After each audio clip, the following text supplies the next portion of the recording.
Milagres e parábola de Nosso Senhor. Tema deste sermão: o caminho simples do homem para a paz. Para conhecer os acontecimentos que envolveram a vida de Charles Haddon Spurgeon, talvez seja suficiente ler seus biógrafos. Mas para conhecer sua alma é preciso ler e ouvir seus sermões. Charles Spurgeon era um homem de estudo e oração, e isso se refletia de modo pujante no púlpito na entrega de suas mensagens. Spurgeon é considerado o último dos puritanos e viveu de 1834 a 1892.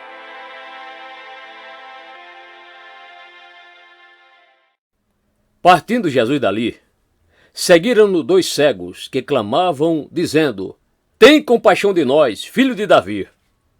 E tendo ele entrado em casa, os cegos se aproximaram dele. E Jesus perguntou-lhes: Credes que eu posso fazer isto? Responderam-lhe eles: Sim, Senhor. Então lhes tocou os olhos, dizendo: Seja-vos feito segundo a vossa fé. E os olhos se lhe abriram. Jesus ordenou-lhes terminantemente, dizendo: Vede que ninguém o saiba. Mateus 9, 27 a 30. Desejo lhes expor este acontecimento, não para dele extrair ilustrações, mas com a finalidade de direcionar sua atenção para o único aspecto, o de sua extrema simplicidade. Existem nos evangelhos vários casos e eventos referentes a cegos, em que participam destacadamente, como no episódio do lodo curativo feito por Jesus com terra e sua própria saliva, enviando o paciente a se lavar no poço de Siloé, além de muitos outros. Aqui, porém, a cura é extremamente simples. 2 homens são cegos, clamam a Jesus, dele se aproximam, confessam sua fé e recebem visão imediata. Em alguns casos de milagre realizados por Jesus, ocorreram circunstâncias de dificuldade. Em um deles, um homem é baixado por entre o telhado, seguro por 4 amigos. Em um segundo caso, uma mulher vai atrás de Jesus no meio da multidão e, com grande esforço, toca as vestes do Senhor. Lemos também sobre outro homem que estava morto havia 4 dias e, por isso, a possibilidade de sair do túmulo era praticamente inexistente. No presente episódio, porém, navegamos em águas tranquilas. Aqui estão 2 cegos, cientes de sua cegueira e confiantes de que Cristo lhes pode dar a visão. Clamam a Jesus, vão até ele, acreditam que ele seja capaz de lhes abrir os olhos e recebe visão na mesma hora. Pode-se perceber que, neste caso, os elementos de simplicidade são senso da cegueira e desejo pela visão. A partir daí vem o clamor, o encontro com Cristo, a declaração aberta de fé e então a cura. Tudo muito sucinto. Não há detalhes nem quaisquer aspectos que possam sugerir ansiedade. A questão toda é simples por si mesma. E é a este assunto que quero me dedicar desta vez. Existem casos de conversão que são tão simples quanto este da abertura dos olhos dos cegos.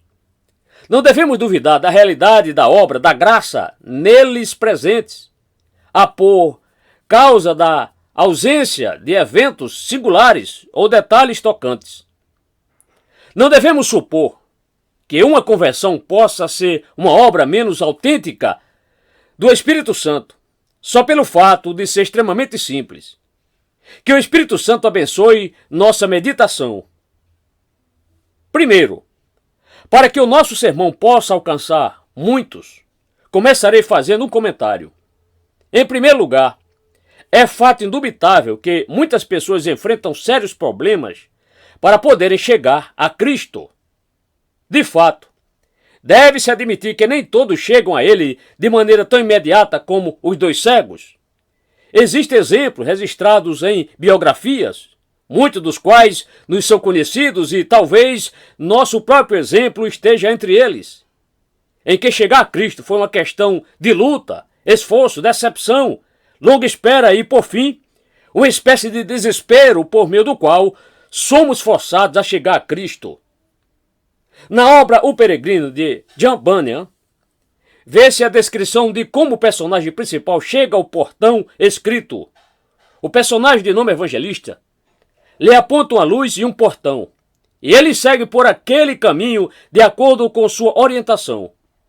Já contei algumas vezes a história de um jovem escocês de Edimburgo, que estava muito ansioso para falar a outras pessoas a respeito da alma delas.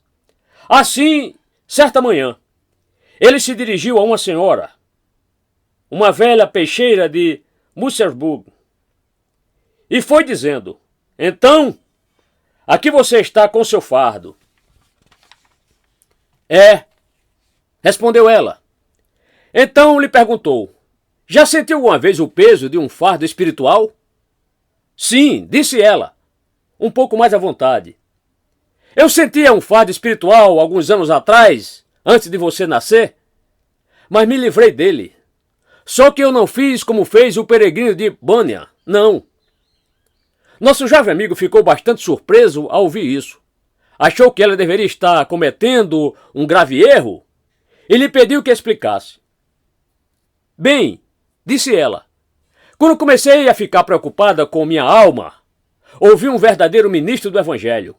Ele me mandou olhar para a cruz de Cristo, e então me livrei do meu fardo do pecado. Não dê ouvidos a esses pregadores água com açúcar, como o tal evangelista de Bunyan." "Como a senhora conseguiu fazer isso?" perguntou o nosso jovem amigo. O evangelista de Bunyan, quando se encontra com o cristão, o homem que traz um fardo nas costas lhe diz: "Está vendo aquele portão estreito?" "Não", diz cristão, "não vejo." "Você vê aquela luz?" "Acho que sim." "Mas, afinal de contas," continuou ela, "por que o evangelista fala com ele sobre portão estreito e luz, em vez de dizer: você vê Jesus Cristo pregado na cruz? Olhe para ele, e o fardo cairá dos seus ombros." Evangelista manda aquele homem seguir pelo caminho errado quando diz que vá para o portão estreito, embora tenha feito bem em mandá-lo fazer isso. Do contrário, muito provavelmente ele teria se afogado rapidamente no pântano do desespero. Eu só vou lhe dizer uma coisa: eu olhei diretamente para a cruz e o meu fardo se foi. Como assim? Indagou o rapaz. Você nunca passou pelo pântano do desespero? Ah, respondeu ela, muitas vezes, mas até do que me possa lembrar. Mas, logo da primeira vez que eu ouvi o pregador dizer: olhe para Cristo, olhe para ele, tenho passado, é verdade, pelo pântano do desespero. Mas deixe-me lhe dizer uma coisa, moço. É muito mais fácil passar por este pântano sem um fardo do que carregando um peso nas costas. Realmente, assim é. Bem-aventurados são aqueles cujos olhos estão voltados para o crucificado. Quanto mais velho fico, mais seguro estou disto.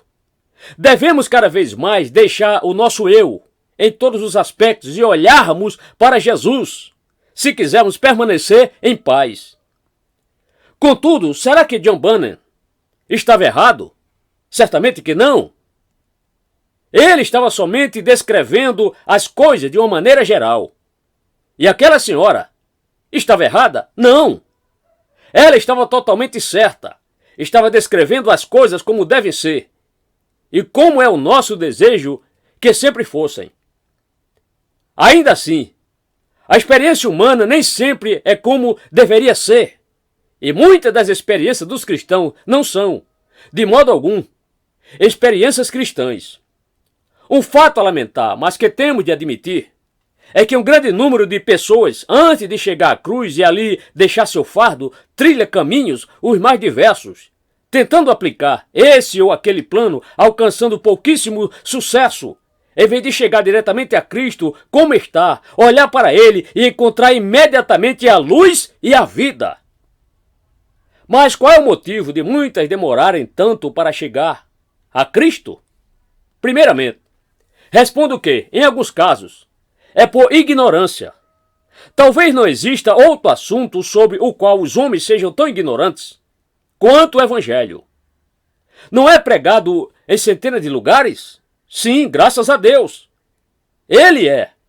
Além de ser assunto de um sem número de livros. Contudo, ainda assim, os homens não se achegam a ele. Não conseguem descobrir o Evangelho por si mesmos, nem ouvindo, nem lendo sobre ele. É preciso haver o ensinamento do Espírito Santo. Caso contrário, o homem permanece na ignorância sobre tal simplicidade. A simplicidade da salvação pela fé. Os homens estão nas trevas e não conhecem o caminho. Assim vagueiam para lá e para cá e frequentemente dão voltas para encontrar um Salvador que está logo ali, pronto para os abençoar. Eles clamam: "Oh, se eu soubesse onde encontrá-lo!" Quando se simplesmente compreendessem a verdade, veriam que sua salvação está bem perto deles, na tua boca e no teu coração. Deuteronômio 30, verso 14. Se com o coração crescem no Senhor Jesus e com a boca o confessassem, seriam salvos. Em muitos casos, também os homens são impelidos pelo preconceito. As pessoas crescem acreditando que a salvação deve ser alcançada por meio de atos e cerimônias humanas e, se não estiverem participando de rituais, acredita que a salvação será então alcançada, de algum modo, por suas próprias obras.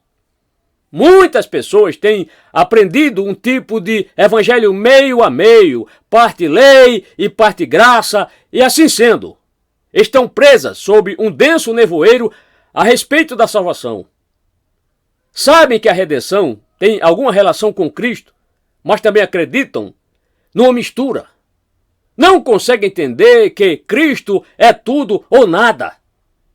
Têm uma leve noção de que são salvas pela graça, mas não compreendem que a salvação deve ser somente pela graça desde o início até o fim. Deixam de perceber que para que a salvação possa ser realizada pela graça, basta ser recebida tão somente com fé, sem precisar de obras da lei, nem de poder sacerdotal humano, nem de rituais ou cerimônias quaisquer que sejam. Como foram instruídas de que certamente é preciso fazer alguma coisa, as pessoas levam muito tempo até que se possam colocar sob a clara e abençoada luz da palavra, onde os filhos de Deus vêm a Cristo e encontram a liberdade. Creia e viva. É uma linguagem estranha para a alma convencida de que suas obras a levam a ganhar a vida eterna. Para outras pessoas, o impedimento se dá simplesmente por mau ensinamento. Um ensinamento muito comum em nossos dias, bastante arriscado, é o de que o culto não faz distinção entre santo e pecador. Certas orações usadas todos os dias visam tanto a santos quanto a pecadores. São roupas pré-fabricadas, feitas para servir a todos, e não adequadas especificamente a ninguém. Essas orações não se encaixam nem em santos nem em pecadores, por mais belas que sejam e grandiosas que possam parecer. Mas sim, levam as pessoas a ter uma noção e ilusão de que estão em determinada condição entre salvas e perdidas. Não totalmente perdidas, com certeza, mas também longe de serem santas. São crentes meio a meio, mestiços, uma espécie de antigo samaritano que teme ao Senhor, mas serve também a outros deuses, e espera ser salvo por um análgama de graça e obras. De fato, é difícil, geralmente, levar os homens apenas à graça e apenas à fé. Sua tendência é ficar com o pé no mar e o outro em terra. Muitos ensinamentos lhes servem como boia, que os deixa flutuantes na superfície, passando a ideia de que existe algo no homem e algo a ser feito por ele, não aprendendo, em consequência, que sua alma, na verdade, tem de ser salva por Cristo e não por si mesmos. Além dessas condições, existe ainda o orgulho natural do coração humano. Não gostamos de ser salvos por caridade ou favor. Temos de participar, de colocar, nem que seja, um dedo nessa massa. Sentimos-nos como que empurrados para um canto, cada vez mais afastados da autoconfiança, mas nos seguramos ferozmente pelos dentes, se não encontrarmos outro meio de o fazermos. Em terrível desespero, buscamos confiar somente em nós mesmos. Penduramo-nos pelos cílios a qualquer aparência de autoconfiança e não nos dispomos a abandonar essa confiança carnal, se for possível segurá-la. Então, juntamente com nosso orgulho, surge a oposição a Deus, pois o coração humano, em geral, não ama facilmente a Deus e frequentemente mostra seu capricho opondo-se ao plano divino de salvação. Não são todos os casos de inimizade a Deus por um coração não transformado, que se revelam em pecado aberto? Muitos, por meio de formação educacional humana, tornam-se pessoas morais e moralistas. Todavia, no fundo, detestam e hostilizam o plano da graça de Deus e até a própria graça. E é aí que seu ódio e amargor entram em cena. Contorcem-se de raiva nos bancos quando o pregador fala da soberania divina, odiando certamente o texto que diz que Deus terá misericórdia de quem lhe aprouve ter misericórdia, e terá compaixão de quem lhe aprouver ter compaixão. Romanos 9, verso 15. Falam dos direitos do homem decaído e de que todos devem ser tratados com igualdade. Quando, porém, a questão é a soberania divina e o fato de Deus manifestar sua graça de acordo com sua própria vontade absoluta, não consegue suportar. Se por acaso toleram Deus, não o colocam devidamente no seu trono, e se reconhecem sua existência, ainda que não como Rei dos Reis e Senhor dos Senhores, que age como lhe agrada e que tem direito de perdoar ou não a quem ele desejar, então, se é assim, se isso agrada a ele, preferem perecer em sua culpa, rejeitando o Salvador. Tal coração não ama a Deus como Deus, conforme revelado nas Escrituras, mas faz um Deus de si mesmo e proclama: este é o teu Deus. Neemias 9,18. Em alguns casos também, a luta do coração para chegar a Cristo surge de uma singularidade de conformação mental, devendo esses casos jamais serem considerados como regra, mas sim vistos como exceção.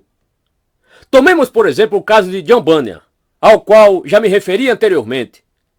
Se você ler Graça Abundante, livro de Bunyan, verá que por 5 anos ou mais ele foi objeto do mais terrível desespero, tentado por Satanás, tentado por si mesmo, sempre levantando dificuldades contra ele próprio. Demorou muito tempo mesmo, até que pudesse chegar à cruz de Cristo e encontrar a paz. No entanto, meu caro amigo, é bem provável que tanto você quanto eu nos tornemos um escritor como John Bunyan.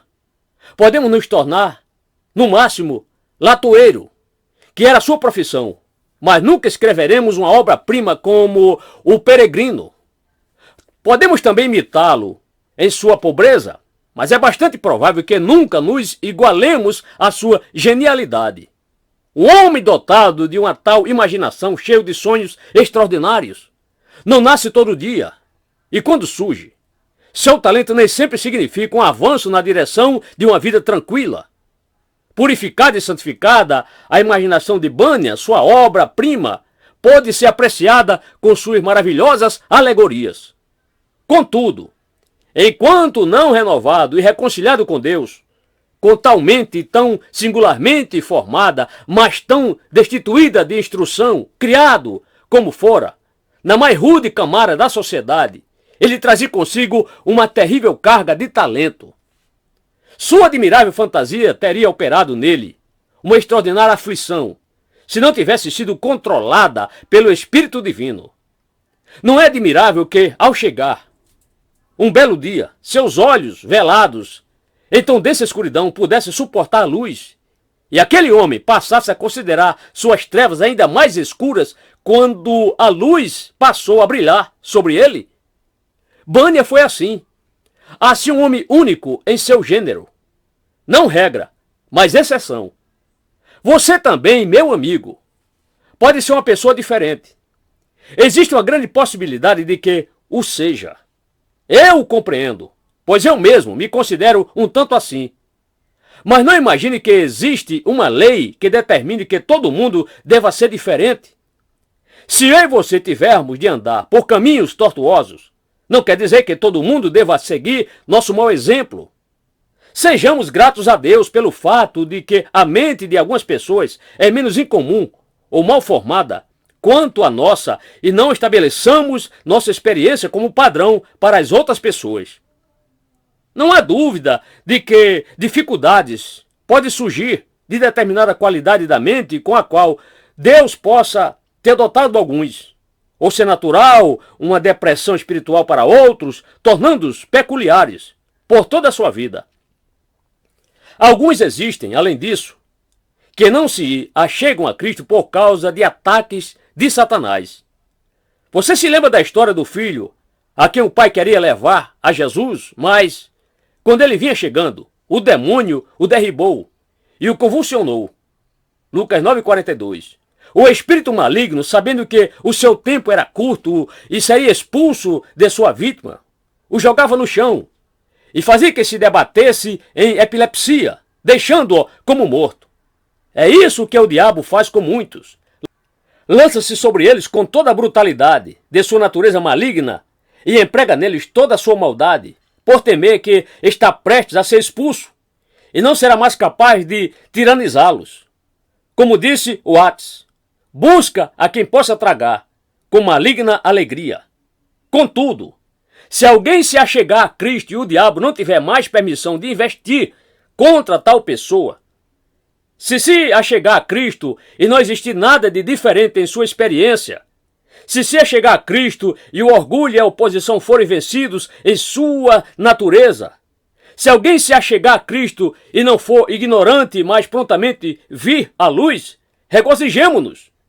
É sobre isso justamente que vou falar agora, com um pouco mais de profundidade. Segundo, como acabamos de ver, não há dúvida de que muitas pessoas têm problemas para se achegar a Cristo. Todavia, isto não é, de modo algum, essencial para uma entrega real e salvadora ao Senhor Jesus Cristo. Digo isso porque conheço homens cristãos abalados em seu coração, porque receiam que se achegaram a Cristo muito facilmente. Ao olhar para trás, imaginam que não pode realmente ter se convertido porque sua conversão não foi acompanhada de angústia e tormento mental de que falam outras pessoas. Devo primeiramente comentar que é muito difícil considerar de que maneira sentimentos de desespero possam ser essenciais para a salvação. Vamos pensar por um minuto.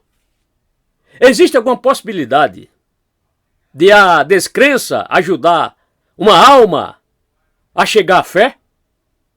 Não é verdade que a angústia que muitos experimentam antes de se achegar a Cristo surge da realidade de sua descrença? Eles não confiam no Senhor. Dizem mesmo que não podem confiar e assim são como o mar revolto, que não pode descansar. Sua mente é jogada de um lado para o outro e extremamente fustigada por causa da descrença. Seria isso uma base para uma santa confiança? Para mim, seria a coisa mais estranha do mundo que a descrença pudesse constituir preparação para a fé. Como se pode considerar que semear a terra com joio seja uma preparação para uma boa colheita de trigo? É possível considerar o fogo e a violência como colaboradores da prosperidade nacional? Um veneno mortal pode, porventura, ajudar a saúde? Não dá para entender. Parece-me melhor que a alma creia na palavra de Deus de uma vez e muito mais provável que isto seja autêntico quando a alma convencida do pecado aceite o Salvador. É este o caminho de Deus para a salvação. E ele exige que eu confie em seu Filho amado, que morreu pelos pecadores. Entendo que Cristo é digno de confiança por seu Filho de Deus, de modo que seu sacrifício tem de ser capaz de limpar o meu pecado. Sei também que ele entregou sua vida em lugar de seu povo e, portanto, confio nele de todo o coração. Deus pede que eu confie nele, e eu confio nele sem nenhum questionamento. Se Jesus Cristo satisfaz a Deus, ele certamente me satisfaz. E sem fazer qualquer outra pergunta, achego-me a ele e me entrego a ele. Não lhe parece que esse tipo de atitude tem mais que ver, contudo, o que deve ser necessário? É possível que um desespero intenso e alucinado possa ser de algum modo útil para levar a fé salvadora? Não vejo desse modo. Não penso assim. Há pessoas que são assoladas pelos mais terríveis pensamentos.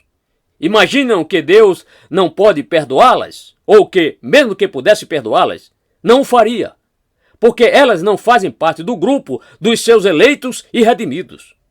Embora tenham visto o convite do Evangelho, escrito em letras de amor, vinde a mim, todos que estáis cansados e oprimidos, e eu vos aliviarei. Mateus 11, 28. Arriscam questionar se encontrariam descanso se viessem, inventando suspeitas e conjecturas, algumas das quais chegando até mesmo à condição de blasfêmia contra o caráter de Deus e a pessoa do seu Cristo.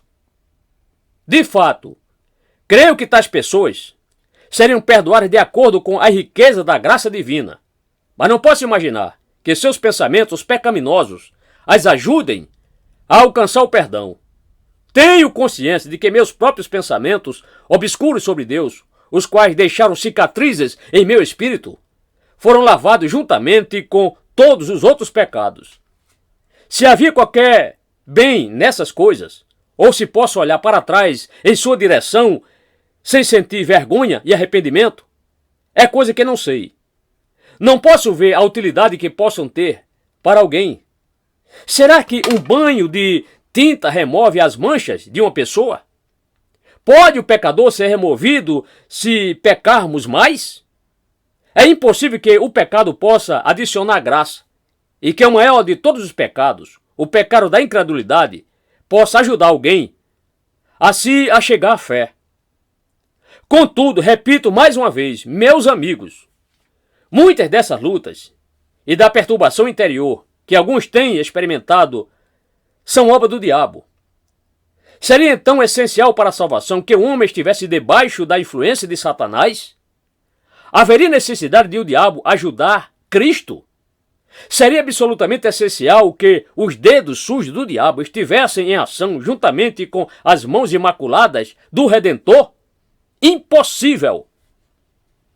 Este não é o meu julgamento em relação à obra de Satanás.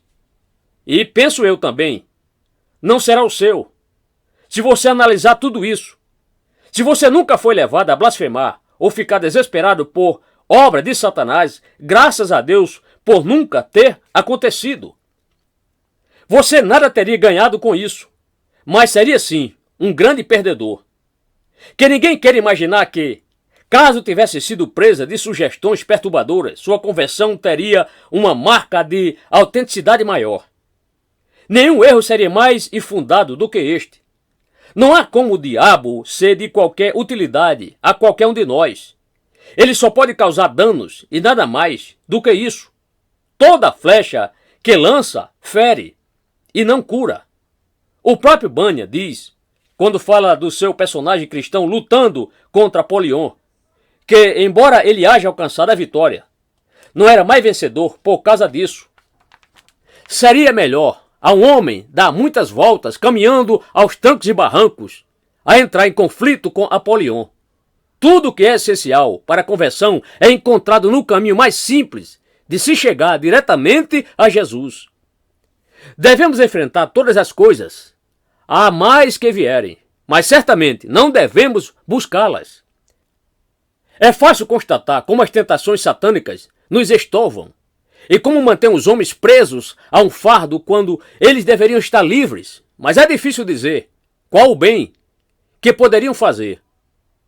Repetindo, muitos são os exemplos que comprovam que toda obra da lei, toda dúvida, todo temor, desespero e tormento por Satanás não são essenciais à salvação, pois existe um número incontável de cristãos que se achegaram direta e imediatamente a Cristo, como fizeram aqueles dois cegos, mas até os dias de hoje, muitos poucos sabem a respeito disso.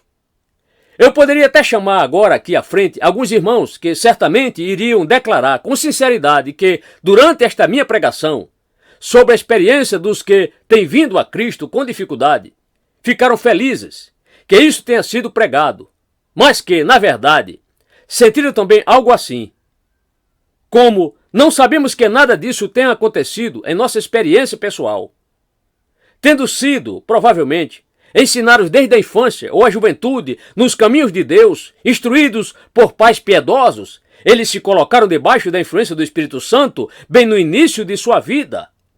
Ouviram que Jesus podia salvá-los, sabiam que queriam a salvação e simplesmente foram até ele. Devo assim dizer, quase naturalmente, quanto iam até seu pai ou sua mãe sempre que tinham necessidade disso. Confiaram inteiramente no Salvador e encontraram imediatamente sua paz. Vários líderes desta igreja se achegaram ao Senhor desta maneira simples. Ontem mesmo, senti-me muito feliz pelos muitos que vi confessarem aqui a sua fé em Jesus, de uma maneira que me comoveu muito, embora sua experiência cristã tenha, certamente, poucos traços de terríveis queimaduras ou cicatrizes. Ouviram o Evangelho, viram quão justo e apropriado era no seu caso, e aceitaram sua salvação naquele mesmo momento, entrando imediatamente na paz e alegria que só Jesus proporciona. Observe que não estamos afirmando que existem poucos casos assim, mas estamos, pelo contrário, declarando com ousadia que conhecemos um grande número de exemplos como esses, e que existem milhares de honrados servos de Deus que andam em sua presença e santidade, e que são eminentemente úteis ao próximo, cuja experiência de salvação foi tão simples como o beabá. Toda a sua história poderia ser resumida nestes versos. Fui a Jesus como estava, abatido, triste e cansado. Encontrei nele lugar de descanso, e por ele fui alegrado.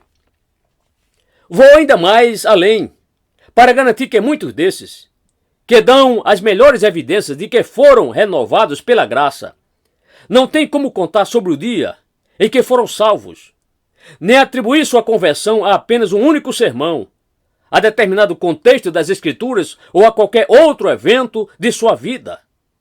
Não ousamos, porém, duvidar de sua conversão, pois sua vida prova esta verdade. Você pode ter em seu quintal muitas árvores sobre as quais há de admitir que não sabe quando foram plantadas. Contudo, quando as vê cheias de fruto, não está nem preocupado quanto à data em que suas raízes começaram a se aprofundar. Conheço várias pessoas que não sabem a própria idade. Outro dia, estava falando com uma delas, que achava ser 10 anos mais velha do que eu pensava que fosse. Eu só não lhe disse que era impossível que não estivesse viva, já que não sabia mais ao certo o ano de seu nascimento, porque se o dissesse, teria rido de mim. No entanto, existem pessoas que duvidam de si mesmas, que seja realmente convertida só porque não sabe ao certo a data de sua conversão. Se você confia no Salvador, se Ele é a sua salvação e todo o seu desejo, e se sua vida é afetada por sua fé de tal modo que você produz frutos do Espírito, não tem como que se preocupar quanto a tempos ou épocas. Milhares dos que estão no aprisco de Jesus podem perfeitamente declarar que estão nele, mas o dia em que passaram pela porta lhes é totalmente desconhecido. Milhares existem que vieram a Cristo, não nas trevas da noite, mas no brilho do dia, e estes não têm como falar de estafantes esperas e vigílias, embora possam louvar e cantar a graça gratuita e o amor que vai até a morte. Chegaram com alegria à casa do Pai. A tristeza do arrependimento foi adoçada pela delícia da fé, que entrou no coração deles simultaneamente. Eu sei que é assim. Estamos declarando a mais pura verdade. Muitos jovens chegam ao Salvador ao som de música suave. Da mesma maneira, chegam muitos outros de outra classe de pessoas, ou seja, gente de mente simples. Todos nós deveríamos desejar pertencer a essa classe. Pode ser que alguns eruditos se sentissem envergonhados de serem considerados simples, mas eu me gloriaria. Muitos de defensores do princípio da dúvida e da crítica são grandes criadores de confusão e grandes insensatos diante do próprio sofrimento. Enquanto os que se assemelham a crianças bebem o leite, esses críticos o analisam. Ao que parece, todas as noites, antes de ir para a cama, eles se desmontam e tudo indica ser bastante difícil na manhã seguinte que consigam se montar novamente. Para algumas mentes, a coisa mais difícil do mundo é acreditar em uma verdade por si só evidente. Se puderem, esses críticos levantam sempre a poeira e névoa, complicando as coisas para si mesmos. Se não for assim, não ficam satisfeitos. De fato, nunca têm certeza alguma, até que estejam incertos e nunca se acalmam, até que fiquem perturbados. Benditos são os que creem que Deus não pode mentir e têm bastante certeza de que deve ser assim porque Deus o disse.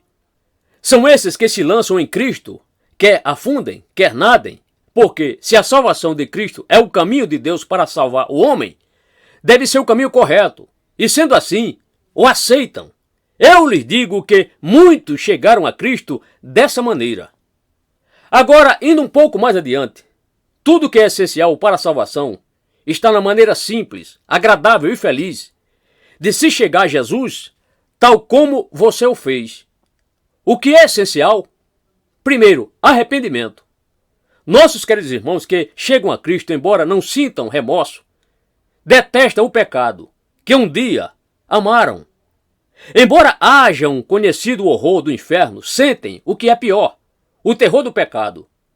Apesar de jamais terem premido diante da força, o crime é para eles mais horrendo que o juízo final. São ensinados pelo Espírito de Deus a amar a justiça e a buscar a santidade. E esta é a própria essência do arrependimento. Aqueles que têm chegado a Jesus dessa maneira certamente alcançam a verdadeira fé. Não trazem consigo nenhuma experiência em que confiar, mas sim são mais plenamente levados a descansar naquilo que Cristo sentiu e fez. Não descansam em suas próprias lágrimas, mas no sangue de Cristo. Não em suas próprias emoções, mas na aflição de Cristo. Não em sua própria consciência de ruína, mas na certeza de que Cristo veio para salvar todo aquele que nele confiam. Possuem a fé do tipo mais puro. Observe-se também que, sem dúvida, possui amor. A fé opera pelo amor. Gálatas 5, verso 6. E eles mostram isso. Parece até, geralmente, que, antes de tudo, tem mais amor do que aqueles que carregam o mais horrível fardo e se encontram abatidos pela tempestade, pois na quietude de sua mente possui uma visão mais correta das coisas belas do Salvador. Mostram-se inflamados de amor por ele e começam logo a servi-lo, enquanto outros ainda estão tendo suas feridas saradas e procurando fazer que seus ossos partidos se regozijem. Claro que não pretendo depreciar as experiências dolorosas, quero apenas mostrar que essa segunda categoria, a da vinda simples a Cristo, semelhante a como os homens cegos vieram, na sua fé simples de que ele poderia lhes dar a visão, não é nem um pouco inferior à outra, contando em si com tudo aquilo essencial à salvação. Em seguida, vamos perceber que o mandamento do Evangelho não implica em si mesmo nada daquilo que alguns hajam experimentado. O que Deus nos ordena pregar aos homens? Ser arrastado pelo diabo e serás salvo? Não, mas sim, crê no Senhor Jesus e serás salvo. Atos 16:31. Qual a minha tarefa neste momento? Dizer a você, desespera e serás salvo? Certamente que não. Mas sim, crê e serás salvo. Deveríamos ter vindo aqui para lhe dizer, torture-se, mutile o seu coração, açoite o seu espírito, moa sua própria alma em desespero? Não, mas sim, creia na infinita bondade e misericórdia de Deus, na pessoa de seu Filho amado, venha a Ele e confie nele. É este o mandamento do Evangelho. Ele é colocado de várias formas. Eis uma delas. Olhai para mim, e sereis salvos, vós, todos os confins da terra. Isaías 45, 22. Se fosse para chegar aqui e dizer, arrancai vossos olhos, isso não seria o Evangelho. Seria? Não, mas sim, olhai. O Evangelho não diz chore, derrame lágrimas dos seus olhos, mas sim, olhe. Não diz, segue os seus olhos, mas sim, olhe, olhe, olhe. É simplesmente o oposto a qualquer coisa como remorso, desespero e pensamento blasfemo. É simplesmente olhe. Isso é ainda apresentado de outra maneira. Pelo que ouvimos, devemos tomar da água da vida, à vontade. Somos proclamados a beber da fonte eterna do amor e da vida. Que deveríamos fazer? Tornar essa água tão quente a ponto de nos queimar? Não! Devemos bebê-la fresca, da maneira que ela flui livremente da fonte. Deveríamos fazer como faziam na Inquisição, com que caísse gota a gota de cada vez, e então mentir jurando sobre ela ao sentir esse gotejamento torturante, contínuo e escasso? Nada disso. Devemos simplesmente achegar-nos à fonte, beber bastante dessa água e nos satisfazermos com ela, que ela irá saciar a nossa sede. Mais uma vez, o que é o Evangelho? Não é comer do pão do céu? Comer o que é bom, Isaías 55:2. Eis aqui o banquete do Evangelho, e devemos impelir os homens a irem até ele. E o que devem fazer quando a ele chegarem? Olhar silenciosamente enquanto outros comem? Ficar de pé e esperar até que tenham muitíssima fome? Tentar um jejum de 40 dias, tal qual já tentaram alguns? Nada disso. Você pode até pensar nisso como sendo o Evangelho, tal como algumas pessoas o pregam e agem, mas o Evangelho não é assim. O que você tem a fazer é se regozijar em Cristo imediatamente. Não precisa jejuar até se transformar em um esqueleto ambulante para então chegar a Cristo. Não fui enviado com tal mensagem, mas sim com uma palavra de bom ânimo. Ouve-me atentamente e comei o que é bom, e deleitai-vos com a gordura. Ó vós, todos que tendes sede, vinde às águas, e os que não têm dinheiro, vinde, comprai e comei. Sim, vinde e comprai sem dinheiro e sem preço vinho e leite. Isaías 55, verso 2 e verso 1. Pegue à vontade aquilo que Deus lhe dá à vontade, e apenas confie no Salvador. Não é isso o Evangelho? Então, por que qualquer um de vocês deveria dizer: eu não posso confiar em Cristo porque não sinto isso, ou não sinto aquilo? Não lhe estou garantindo solenemente que conheço muitos que chegaram a Cristo como estavam, que nunca haviam passado por sentimentos horríveis dos quais se fala tanto e ainda assim foram verdadeiramente salvos? Venha como você está.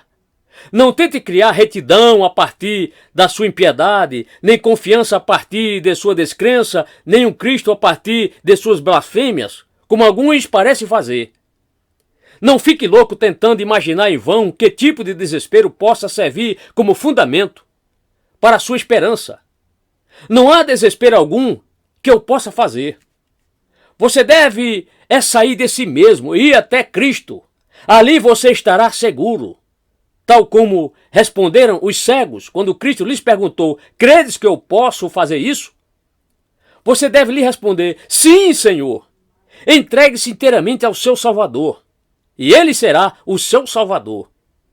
Terceiro, concluo com mais uma observação: a de que as pessoas privilegiadas, por virem a Jesus de maneira tranquila, agradável e feliz, não são de modo algum perdedoras. Elas perdem alguma coisa, sim, mas não de grande valor. Perdem algo de apenas pitorescos e têm menos coisas para contar.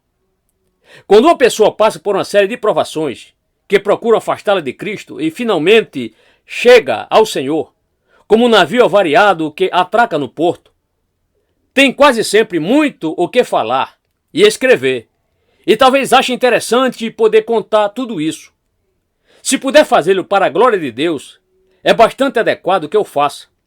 Muitas dessas histórias se encontram em biografias, por serem incidentes que despertam o interesse alheio e fazem que uma vida seja digna de ser relatada.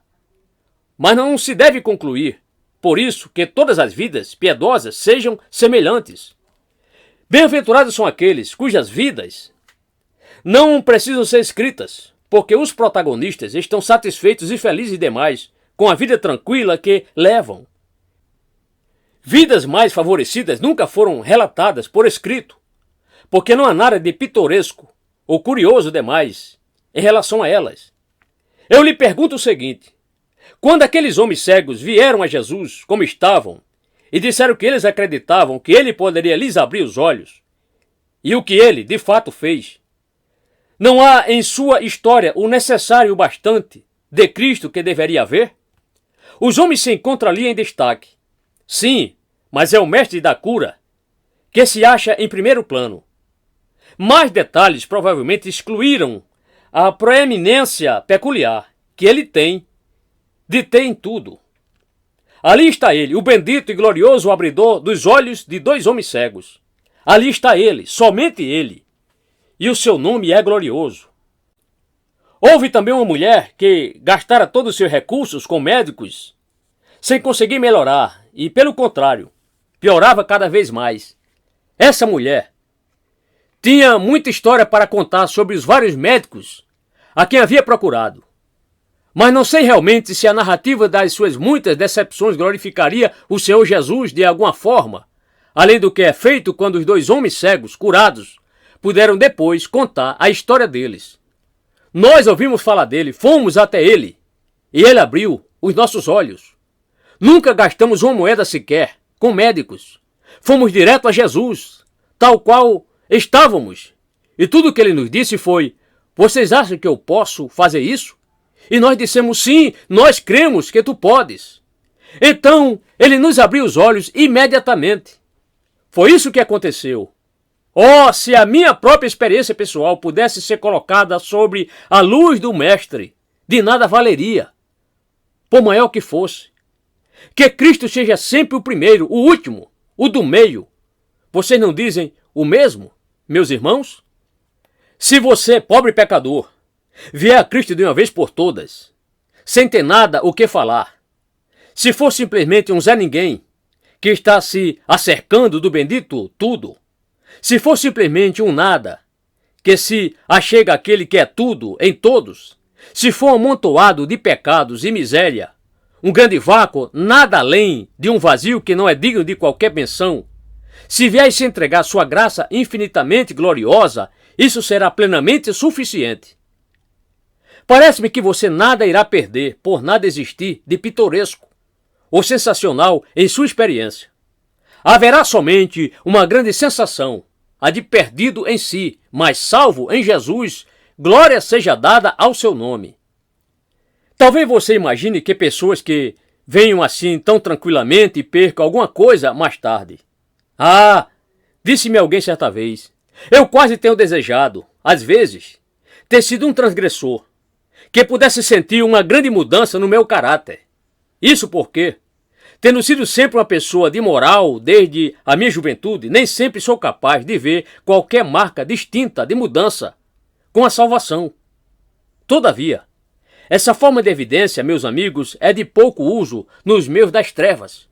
Pois se o diabo não puder dizer a um homem salvo, você não mudou de vida, e existem alguns aos quais ele não teria o descaramento de dizer isso, já que a mudança é por demais manifesta para que possa negá-la, ele dirá certamente: você mudou suas atitudes, mas seu coração ainda é o mesmo. Você deixou de ser um pecador audacioso e honesto para ser um hipócrita, professo e carola. Isso é tudo o que você fez. Você abdicou do pecado declarado porque suas fortes paixões declinaram, ou porque achou que gostaria de ter outra maneira de pecar. Agora, você está apenas exibindo uma falsa crença, vivendo muito longe daquilo que gostaria de fazer. Não é nada confortável ser considerado fora da mudança que a conversão deveria realizar, quando é o arqui-inimigo o nosso acusador. Todavia, independentemente de como você veio a Cristo, nunca poderá colocar sua confiança em como você veio. Sua confiança deve estar inteiramente sempre naquele a quem você veio, ou seja, em Cristo. Quer você tenha vindo a Ele voando, quer correndo, quer caminhando. Se você chegar a Jesus, seja de que modo for, está certo. O importante não é como você vem, mas sim que você venha a Ele. Você já veio a Jesus? Se já veio, mas está em dúvida se o fez, venha de novo, mais uma vez. Além disso, jamais discuta com Satanás sobre a questão de você ser ou não cristão. Se ele lhe disser que você é um pecador, responda apenas, realmente, eu sou, mas Jesus Cristo veio ao mundo para salvar os pecadores, e eu vou começar de novo. O diabo é como um velho advogado experiente. Você sabe, e por ser ardiloso, sabe como nos iludir, já que não compreendemos de imediato algumas coisas tão bem quanto ele. Ele está metido neste negócio dele, de procurar fazer os cristãos duvidarem do seu interesse por Cristo, já por muitos e muitos anos, e entende muito bem desse assunto. Não lhe dê maior atenção, fale a ele a respeito do seu advogado. Diga-lhe que você tem um advogado nas alturas, que ele irá dar a ele a resposta completa. Diga-lhe simplesmente que você vai a Cristo. Se você nunca foi a Jesus antes, irá agora. Se já foi antes, irá outra vez. Esta é a maneira certa de encerrar a discussão. Quanto às evidências, elas são boas quando o tempo está bom, quando há tempestade lá fora. O sábio abre mão das evidências. A melhor evidência que um homem pode ter de que é salvo é que ele se apega a Cristo. Por fim, alguns poderiam achar que aqueles que vêm a Cristo de maneira tranquila possam perder um pouco do processo de adaptação de serem úteis mais tarde, porque não seriam capazes de compreender outros que se encontrem diante de profundas perplexidades ou em situações terríveis quanto prestes a chegar a Cristo. Na verdade, existe uma grande quantidade de pessoas entre nós que realmente pode se identificar com esses angustiados. Eu não sei dizer se todo mundo é capaz de se identificar com qualquer pessoa sobre qualquer assunto. Lembro-me de ter, certo dia, haver mencionado a um homem de muitas posses que o pobre pastor de sua igreja tinha uma grande família e mal podia manter um casaco sobre seus ombros. Disse-lhe que ficava admirado de ver como alguns cristãos prosperavam sob o ministério daquele homem e não supriam suas necessidades. Ele me respondeu que achava que fosse bom que os pastores fossem pobres, porque poderiam se identificar com os pobres. Sim, respondi. Mas então o Senhor há de convir que é preciso haver também 1, 2 ou 3 pastores que não sejam pobres, para poderem se identificar com aqueles crentes que são ricos. É claro que o pobre pastor tem, de vez em quando, o poder de se identificar com ambas as classes. Mas aquele homem parece não ter entendido a minha argumentação, embora eu ache existir algum valor nela. Nesse caso, é bom termos entre nós irmãos que, por meio de sua dolorosa experiência passada, possam se identificar com aqueles que passem pela mesma dor. Mas não ache que é muito bom também ter outros irmãos que, mesmo não tendo passado por essa experiência, possam se voltar para aqueles que não passem por ela? É bom que tenhamos quem possa dizer: não se perturbe com o fato de o cão do inferno latir ou não latir para você.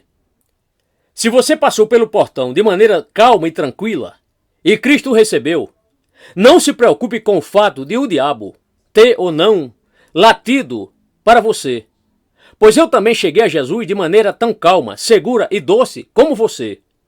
Tal testemunho irá confortar a pobre alma e assim, se você parece não ter o poder de se identificar de uma maneira, terá o poder de se identificar de outra, e desse modo não haverá perda. Para resumir, pediria que todo homem, toda mulher e toda criança aqui se achegasse e confiassem no Senhor Jesus Cristo.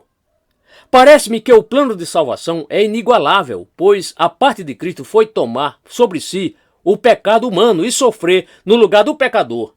Enquanto a nós não cabe nada mais do que simplesmente aceitar aquilo que Cristo fez e nos entregarmos completamente a Ele. Aquele que não for salvo por um plano como este, só resta perecer. E é isso o que acontecerá. Já houve algum evangelho tão doce, seguro e direto como este? É uma alegria pregá-lo. Você vai recebê-lo?